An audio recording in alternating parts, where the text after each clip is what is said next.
Doctor Bhimrao Ambedkar, जिन्हें आमतौर पर बाबा साहब अंबेडकर के नाम से जाना जाता है, भारतीय समाज और राजनीति के एक महत्वपूर्ण और प्रभावशाली व्यक्तित्व थे। उनका जन्म 14 अप्रैल 1891 को मध्य प्रदेश के महू में हुआ था। वे एक दलित परिवार से थे, जिन्होंने सामाजिक विषमताओं और भेदभाव के खिलाफ अपनी जिंदगी की लड़ाई लड़ी। डॉक्टर अंबेडकर का शिक्षा की ओर विशेष झुकाव था। उन्होंने अपनी प्रारंभिक शिक्षा गांव में ही प्राप्त की, लेकिन उच्च शिक्षा के लिए उन्हें और कठिनाइयों का सामना करना पड़ा। वे बम्बई विश्वविद्यालय से स्नातक और लॉ में मास्टर डिग्री प्राप्त करने के बाद उच्च शिक्षा के लिए अमेरिका गए। वहां उन्होंने कोलंबिया विश्वविद्यालय से डॉक्टरेट की डिग्री प्राप्त की और लंदन स्कूल ऑफ इकोनॉमिक्स से भी शिक्षा प्राप्त की। उनके शोध कार्य ने उन्हें सामाजिक और आर्थिक मुद्दों पर गहरी समझ प्रदान की। डॉक्टर अंबेडकर ने भारतीय समाज के शोषण और जातिवाद के खिलाफ सक्रिय रूप से संघर्ष किया।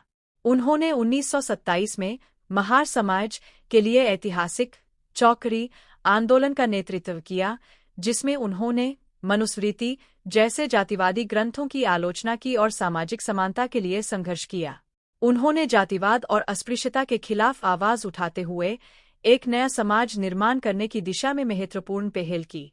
डॉक्टर अंबेडकर को भारतीय संविधान के निर्माण का प्रमुख दायित्व सौंपा गया। उन्होंने भारतीय संविधान को तैयार करने में महत्वपूर्ण भूमिका निभाई, जो समाज के सभी वर्गों को समान अधिकार और न्याय प्रदान करता है। उनके संविधान के प्रावधानों ने भारत को एक धर्मनिरपेक्ष और लोकतांत्रिक राष्ट्र बनाने की दिशा में महत्वपूर्ण कदम उठाए। अंबेडकर का सामाजिक सुधार का दृष्टिकोण केवल कानूनी और राजनीतिक परिवर्तन तक सीमित नहीं था, बल्कि उन्होंने शिक्षा, सामाजिक समरसता और आर्थिक अधिकारों के क्षेत्र में भी सुधार की दिशा में काम किया। उन्होंने भारतीय समाज में ऊंच नीच की व्यवस्था को समाप्त करने के लिए कई उपायों की सिफारिश की और उन्होंने अपने विचारों के माध्यम से समाज में व्यापक परिवर्तन लाने की दिशा में योगदान दिया। डॉक्टर अंबेडकर का समर्पण और संघर्ष भारतीय समाज के सुधार के प्रति उनकी गहरी प्रतिबद्धता को दर्शाता है। उनका योगदान न केवल भारतीय संविधान के निर्माण में बल्कि सामाजिक न्याय की दिशा में भी अत्यंत महत्वपूर्ण था। वे 6 दिसंबर 1956 को निधन हो गए, लेकिन उनकी सोच और दृष्टिकोण आज भी समाज के विभिन्न पहलुओं में प्रासंगिक है।